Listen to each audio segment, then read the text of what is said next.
Hello, Sagittarius, and welcome to the story of I Am. Your 2020 mid-year reading from Planet Waves is going to be focusing on the retrograde of Mars in Aries and the many interesting things this is doing with your chart, and I'm going to take that into. That's kind of the bridge, the transition to the last major event of 2020. There's really three, as of now, major events left in 2020. One is Mars retrograde in Aries, square many things in Capricorn. I think you'll be happy to know that this is about connecting your creative abilities with your ability to make money with your creative abilities. That's like the tangible, straightforward theme of this. We'll see what other wrinkles we can find. There's always a couple, but that's the straightforward theme. Okay, and then in November. There's the third of three conjunctions between your ruling planet, Jupiter, and Pluto. And then finally, Jupiter, your ruling planet, enters Aquarius at the same time that Saturn does, and the two form a conjunction on the winter solstice, northern hemisphere, summer solstice in the southern hemisphere of 2020. So, all of these involve your ruling planet. That always makes the astrology more meaningful when your planet is the thing, one of the main things involved. And in all ways, this has been a profound year for many people. It's been a difficult year for many people. I think that how you respond and what you're able to do depends partly upon where you were positioned before the whole shit show began, and then how creatively you respond now. And you generally are pretty good at keeping a positive attitude, though what I suggest is that there is a question of confidence that is going to come up, and is up. It's been up. I'll break this out for you. A question of creative confidence, and wherever your creative confidence is today, it could be better, and there's reasons it could be better. And one of the things that messes with your creative confidence is, or seems to be, a matter of finances. This has been going on for quite a while. The financial stuff has roots going back to 2008 by one metric, late 2001 by another metric. I know some of my Sagittarius friends were not really that old in 2001, but however, I want to suggest you do something that's kind of an exercise that I recommend for my clients and take every client through, which is journal out a couple of dates in history. One of which is the, let's say basically your birthday in 2001 through your birthday in 2004. That's Chiron through Capricorn. And then I'd be really curious what was going on in early 2008.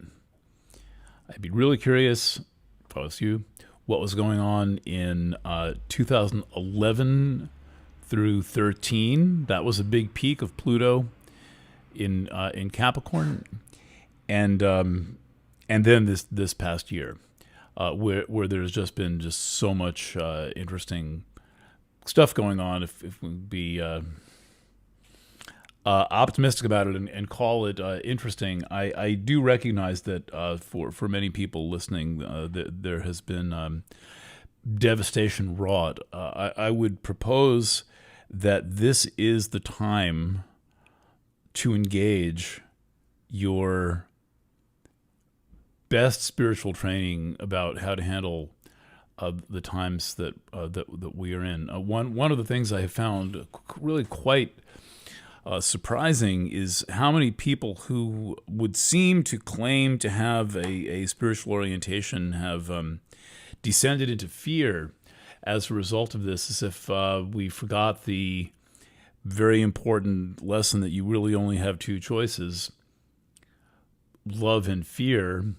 Only the whole trick of the love and fear thing is that often we don't know what love looks like, and because it can seem to take other forms than the one that we think it might take, which generally tends to be a kind of concept of romantic love. And then what forms fear takes, and the forms fear takes are often things like jealousy, embarrassment, shame, guilt, which don't seem exactly like fear, but when you suss it out, it turns out that fear really is the issue. And I'd like to get you a bit beneath that, to the point where you can make your choices. And let's start with a look at your solar chart and a very basic description of your solar chart. This is the Sagittarius chart. I'm using my CIA letter opener, as it's called, gift of my accountant Andrew, who thought I would appreciate it. It's potentially a very bad thing if it's not on your desk used to open the mail. But we're going to use that because it's the Sagittarius. Didn't even think of that, but we have a kind of, look, Sagittarius is a sharp, pointy object, and that's the arrow, and that's the bowstring, or part of the bow, where the arrow is in motion. Okay, so Sagittarius solar chart. Solar chart, just to begin with, is an astrology chart where the sign in question, whatever that sign might be, in this case Sagittarius, is placed on house 1. So the reference point's very important in astrology, and it tells you where to begin the story, and it tells you how to orient. And when we put Sagittarius on house 1, we get certain things like Virgo on house 10 and Pisces on house 4. It is a very, very different setup to have that than, for example, let's use the Capricorn solar chart, which I'm going to do maybe in a marathon session today. With Capricorn on house 1, all these planets in Capricorn in house 1, and then Aries on house 4, that's a whole different picture of what a being is. Humans have these kind of astrological varieties. So let's stick with Sag, since that would be you. And this will work for Sag Sun or Sag Rising. For our purposes, same exact thing. And this does a few things. First of all, it puts in your first house, the house associated with yourself, two deep space points. So I'm on record as saying a lot of times that Sagittarius is by far the most distinctive sign, and the most truly unique sign, in that it has a quality to it that is a real thing, real things in space, not just constellations, which I consider to be purely symbolic, associated with it, that was deduced by the ancients, who had no way to know that the galactic center was in Sagittarius. That wasn't discovered until around 1930, right? From some long-distance telephone cables being run across the Atlantic Ocean, became a kind of a galactic antenna that picked up a signal from the galactic core. This is so astrological as to be hilarious. It's one of the best jokes going in all of astrology, because long before there was any AT&T dudes and designing the phone system and running telephone wire across the Atlantic Ocean and all that stuff, the old farts with togas understood Sagittarius to be the sign of things exotic, far away, and mystical. And then when we figure out we live in a galaxy, I'm not sure who figured that out, but I think it was Jansky, Jansky, who was involved with the AT&T project, who figured out in about 1930 that the interference coming over the phone wires under the Atlantic Ocean. I mean, that alone is hysterically funny, because it brings out the Sagittarius signature. We're coming from the galactic center. Can you imagine? I mean, can you imagine being one of the scientists on this team who are just trying to run some phone wires under the ocean? So the galactic center is in Sagittarius. And it gradually moves forward because the Earth is wobbling like that. But it's been there for 2,000 or more years. Okay, next, the Great Attractor, the center of our galactic cluster called Laniakea. The whole galactic cluster is called Laniakea, meaning Great Heaven, which leads to some megaparsecs away this pool of subatomic particles. We will add this Sagittarius right up to the resource area.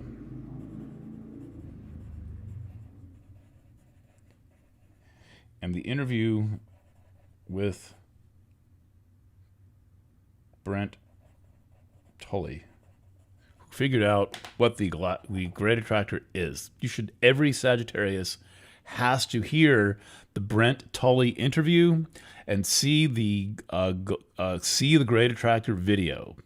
It just, if you think you're a Sagittarius or suspect that you might be a Sagittarius, you have a crush on Sagittarians, which is easy enough, watch this stuff. We'll get it up in that resource area. Okay, so this is your sign, and there is no other sign that is represented by the actual thing. There is no bull in Taurus. There is no crab in Cancer. There is no lion in Leo. But in Sagittarius, okay, you could say, well, there's no Archer in Sagittarius, but there are these two incredibly huge, important astronomical objects that represent something about who you are and something about what Sagittarian is, and that is bigger than is comprehensible. It cannot be easy to be a Sagittarius for these reasons. It is challenging because you have a lot to live up to, and you have these very deep influences coming from within you that are calling you to, let's say, potentially incomprehensibly great things that may never be attainable, and so you can only just do your best. I'm going to help you do your best here. Okay, so that's the first house of Sagittarius. Opposite is Gemini. We forgot to mention that the Chaos is in Gemini. Relationship house has a planet called Chaos in it for a long time. I'm sure that doesn't shock you too much. And then here's how all the planets fall out.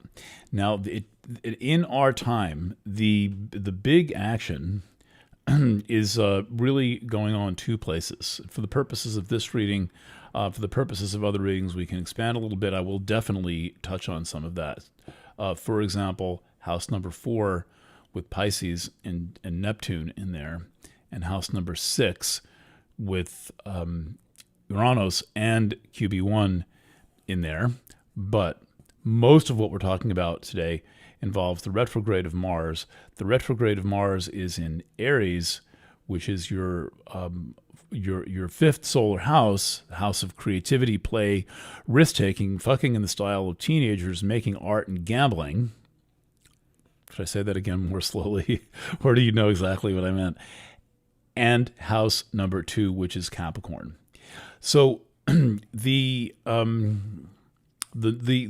normal way that Sagittarius would process its reality would be to be this bold, daring, expansive being, and to be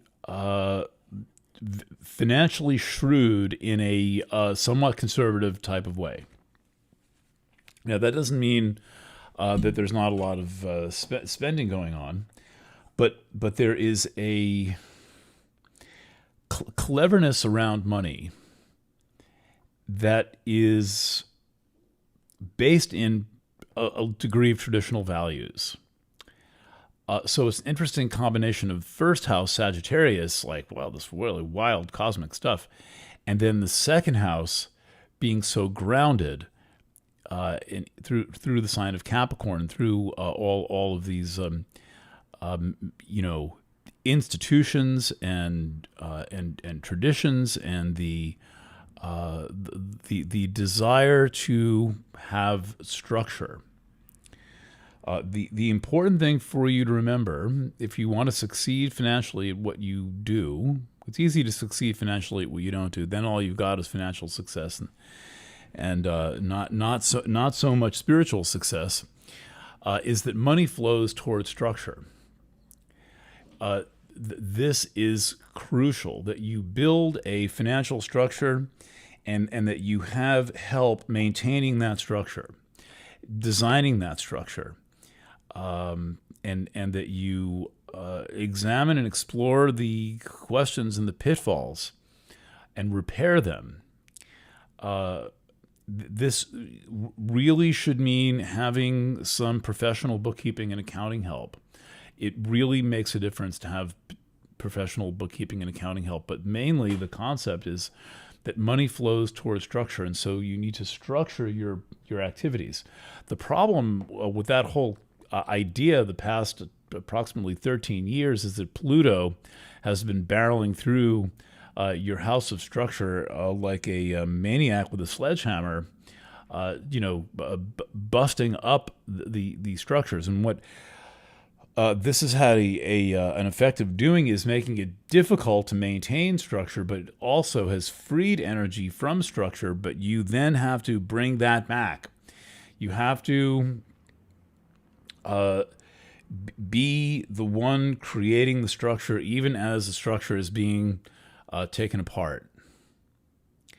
So get serious about structure. The past few years may have helped. It may have facilitated a clearing process, but you want to build yourself as a business. There's a kind of a oddity of American law that considers corporations to be legal fiction people. That the concept is legal fiction, and this has this completely strange set of derivations in American law. Steve Colbert once did he hired Frank Luntz, the guy who does these focus groups, to come up with languaging to dismantle this concept that corporations are people. And they did this focus group on Colbert's old show, The Colbert Report. And what they came up with is that people are corporations. So the focus group flipped it. And that's what you need to remember, is that basically you must be a corporation. You have to think of yourself as a discrete entity, and then the business structure has to be slightly removed from you to work. That's the point of having a business identity and a business bank account and all of that stuff. And I highly suggest that you do this. The other thing that has been pushed during this Capricorn era, Pluto in Capricorn for 13 years, followed by all kinds of fanfare that I described with the 2011 through 13 escapades and so forth, is that there has been this titanic struggle in you to get to the bottom of your values, to identify what your priorities are and where you align with your priorities. I cannot emphasize the importance of that. If you care to be in business, which pretty much everyone's being shoved into business now, right? There's going to be a lot of empty skyscrapers in New York. A lot of people are going to be working at home. A lot of people are not going to have any one form of direct employment. What the internet has done is eviscerate the whole concept of a job. That's kind of weird. And it pretty much made it such that every person has to be their own corporation. And so you must have that structure, and then that structure must fulfill the purpose of your values. The charter of your business enterprise has to align with your values, and this is the place that many people aspire to, but few people actually get to. Some get there. There's been a lot of progress over the past 10 or 20 years, but that you really have to thread the needle, so to speak, of your values, such that your thing actually is supported and hangs, and then you take it off and shoot it through the air. So the value struggle is the thing going on. That is about to be reinvigorated by the creative confidence piece of the fifth house. So what is happening to the second house happens to the fifth house. In fact, the action is coming from the fifth house right now. The second is what's being activated by the fifth. And let's take a look at how that works. So Sagittarius on house 1 puts Aries on house 5. And house 5 is about creativity, exploration, curiosity, direct experience of things, gambling, games of chance is how it's put in many of the classic textbooks, as well as a certain kind of sex, which I like to think of as either the sex the teenagers have or sex in the art studio. Really the best kinds of sex, right? And it is a whole universe you identify with very, very strongly. One of my theories of the solar chart, which I've expanded to other kinds of charts, is that where there is Aries in the chart is where you're going to seek your reality and want to do the most self-becoming and self-exploration, self-actualization. A little more light on the subject here. Okay, good. So, this is the scene of a lot of activity now because, first of all, there's a pre-standing setup that is getting its guitar strings plucked. The pre-standing setup is the arrangement of Jupiter, Pluto, and Saturn in Capricorn, which is basically the 2020 shit show, and all of its potential, and Eris, long-standing Eris in Aries, going back to the 1920s. It's taken Eris about 90 years or more to get from here to there. Then along comes Mars in Aries, and for the first time since 1988, before some of you were born, and after some of you were born, both is true. Stations retrograde into conjunction to Eris. And that means stations retrograde in a square to Pluto, Saturn, and Jupiter. So when a faster moving planet like Mars aligns itself with the slower moving planets in a pre-existing setup, this is where you get a very interesting effect, because this combination of inner and outer planets brings this kind of transhuman quality of the outer planets, this cosmic quality and these deep properties, and brings it right into the human realm. And that's what's happening. And when Mars goes retrograde, it spends 6 months in a very tight band of the zodiac. So you count the whole time that Mars is in Aries, we go from pretty much July 1st out till around like January 3rd or something like that. So six solid months of Mars in Aries. What this is doing is fully activating your house of risk-taking and creativity and, games of chance and gambling and art, and connecting it with this house of your values. Hence, and your available resources. This is the important thing. So the second is the house of available resources, movable resources. The second is not your house. The second is like your computer and your guitar and your paints, anything that you can physically move, like throw on a truck and move. That's a second house asset. So that would include tools of the trade. Most tools of the trade are movable. You can bring your toolbox somewhere. And it includes all of your personal assets. And so there's a relationship between the second and the fifth. It's about the tools here of the artistic and creative projects and adventure projects here. If you're a mountaineer guy, then all your mountaineering stuff is second house asset used in the fifth. If you're a bungee jumper, your bungee cord, I guess, I don't know if you have your own bungee cord, is a second house asset used in the fifth. Okay. And now they are connected by this group being squared by this group. And so there is a lot of pressure in that square to have the integrity of making your work pay your way and having it pay you back, basically, for all the long investment that you've put in it, to have it feed you, to have your investment feed you. So Mars in Aries.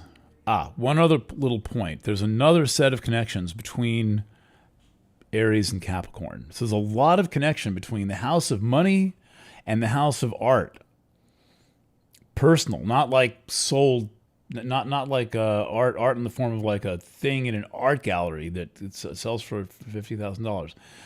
The making of a basic business, second house Capricorn, with the creative process. And this will work, by the way, even if we're not actually talking about what is traditionally considered art, paintings, sculptures, and music and stuff like this, but rather the art of doing what you do brilliantly and well and artfully.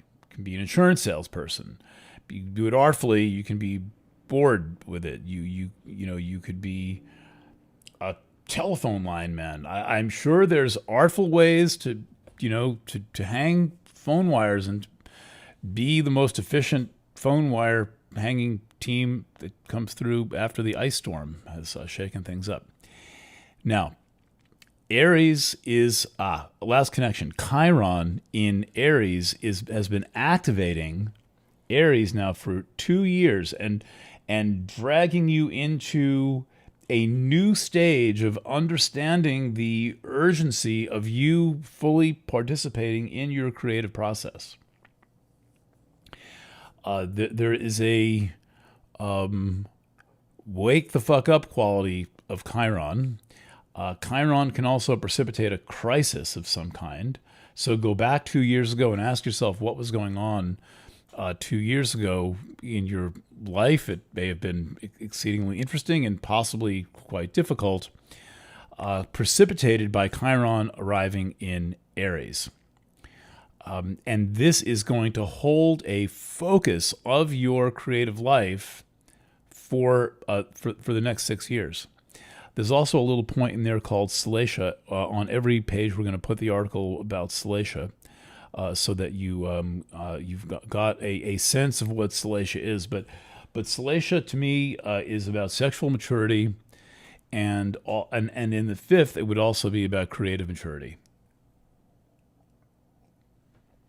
And what I suggest you do, particularly with Capricorn, is not only make the art you make, but also have your concept of what it means to mature as a creative person. This can include maturing as a business person, but what is the gradient that you're moving around on? What is it that distinguishes your work today from your work 10 years ago? And where would you like to be with your work in 10 years? So have a concept of that, so that you have an idea of growth. And Chiron is making aspects, and it kind of peaked a couple of years, peaked like in early 19, but making aspects to Capricorn. The connection is still there. So there's a lot of connections now from Mars retrograde. Mars in Aries has a confidence problem. We also could say that Aries, for all of its assertiveness and its ability to initiate things, also has a little bit of a confidence problem. But when you put Mars in Aries, Mars has a way of disappearing into Aries. And Mars is the thing that we need to have the confidence that we need to do the thing that we want to do, and do the work that we want to do, and be the person that we want to be. But in Aries, it can be difficult to identify, difficult to find, difficult to define, because of what you might think of as like a lack of friction between Mars and Aries. Debbie Kempton Smith, whose book Secrets from a Stargazer's Notebook is anybody who even fancies themselves interested in astrology, acquire a copy of this. Probably get it for $1 on used book search. Debbie passed a couple of years ago, so she won't be missing the royalties.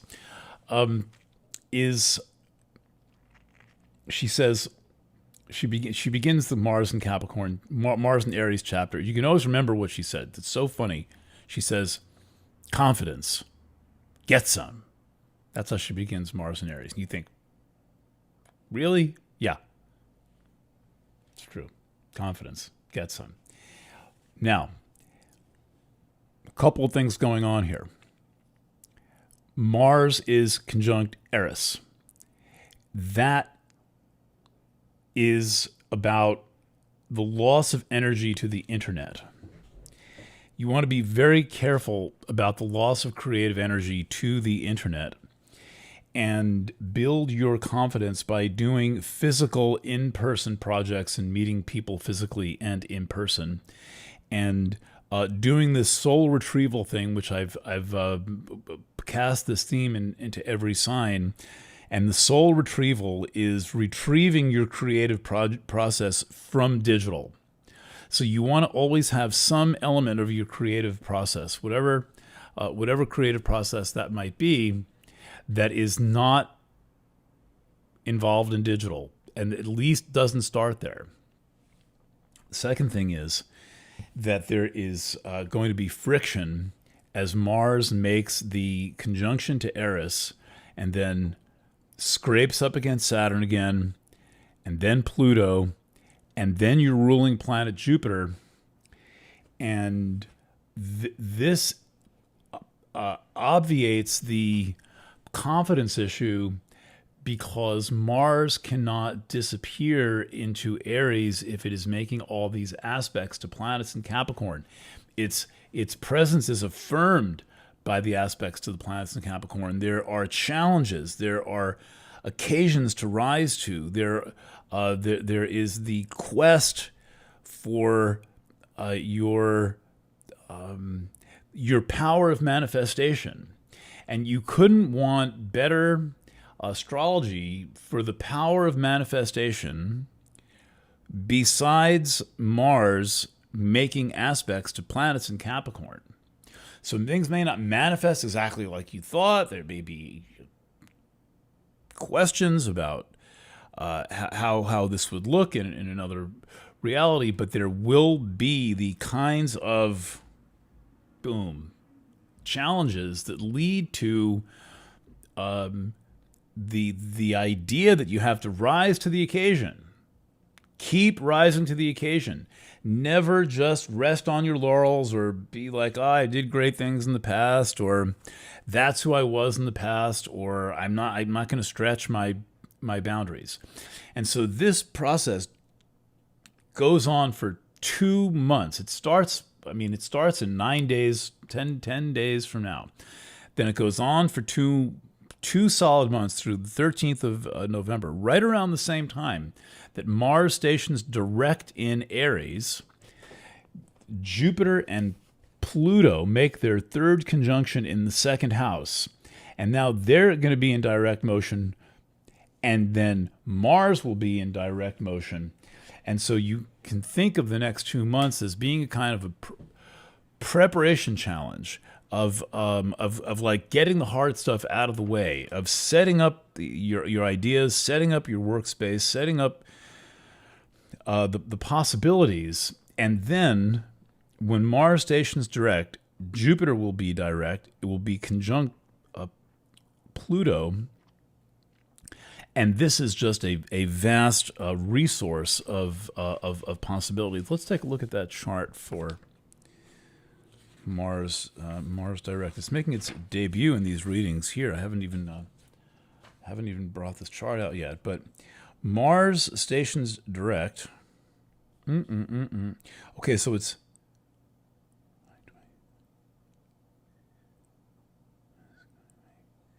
stations direct on the 13th. And so here's how that looks. It's a little different style chart because it's computer generated, not one of my hand-drawn ones.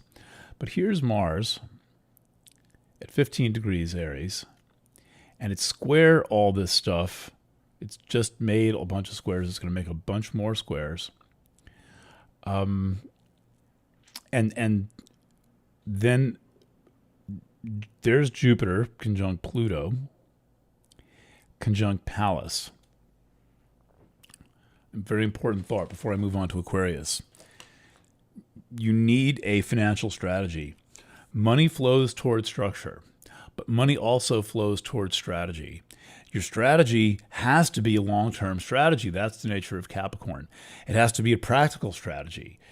You can't simply assume people want the thing that you do. You have to make sure that you're doing the thing that you do that people want. If you're going to expect people to want the thing that you do and do inherently, that's not the thing that they're coming to you for, you need a sales strategy. So you need a financial strategy and you need a sales strategy as part of this. Pallas Athene is the planet of strategy. Okay. One more point. This Aries Capricorn stuff may seem to be getting old. It's been going on a while. It's been going on all year. It's been going on for longer than 1 year. It's been going on really since 2018. You must keep a fresh mind and go through this preparation for real. And when you do that, as you invest yourself in this preparation, which is likely to seem like a constant, nonstop, endless preparation, all of a sudden in December, you're going to be in a whole new reality. Because all of this Capricorn is going to go into Aquarius. First Saturn, then Jupiter. And there will be a conjunction on the 21st of Jupiter and Saturn in Aquarius. That is going to free up all that kind of certain neurotic quality of the obsession with Capricorn and bring it into Aquarius, where you are going to establish your pattern. And part of how you're going to establish your pattern is an organized idea structure that includes people. Aquarius includes, it can exclude in some ways, but where there's exclusion, there's inclusion. And you want to make sure that you're working with a set of ideas that are flexible. The third house is very very good for commerce. Commerce requires a community structure that is dependable.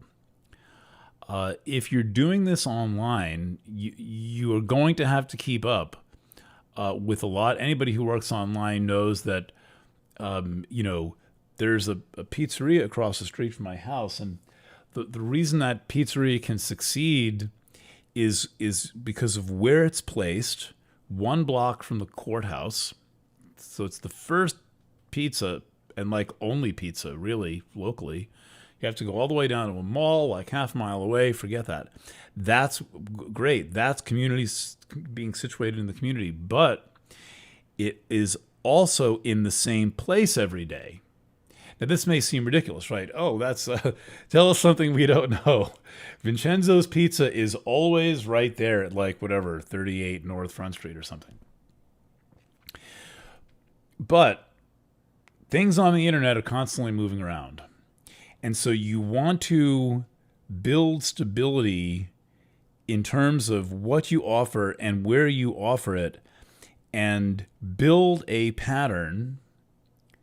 But remember that the pattern that you build must be adaptable and flexible, and you must adapt and you must flex. That you can't have too rigid of a business plan, and if you're working on the internet. But there has to be enough that there's a fixed pattern that moves and changes. And the other part is the third house demands a local expression. So you must have your idea of local and then work with that idea of local wherever you are, which means, as Professor Harold Hill said, you've got to know the territory. And so know what your territory is, know what your community is, understand your community, and then to do the work that's in integrity, you size up the needs of the community. You size up your abilities and your desires and your willingness and what feeds you, and then you find the connection point between the two. I hate to make the formula for success in business sound simple. It's really not, because so much hard work is required, so much dedication and devotion, and coming back to it every day, and sometimes for 18 hours a day, endlessly, but that's what it takes. That's what it takes. We're in what the times we're in now really mean are that in addition to providing the basis of labor for our own gig, and the idea framework for our own gig, and the discipline to do the work every day, we must also provide the business structure.